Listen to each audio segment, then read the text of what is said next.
Evo još jedan način kako se možeš zagrijati.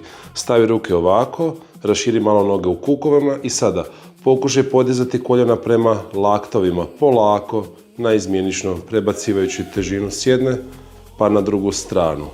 Znači lagano gledaj da radiš to sve, a da nemaš nekakvu bol ili ružnu senzaciju.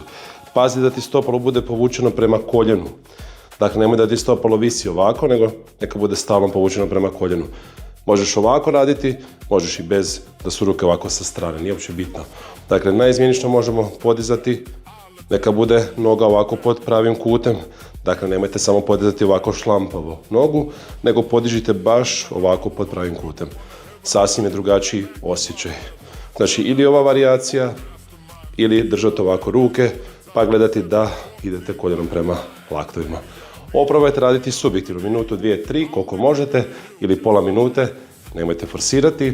Ako ti se sviđa ovakav sadržaj, komentiraj trening i poslati ću ti besplatnu knjigu u kojoj možeš vidjeti primjer kućnog treninga.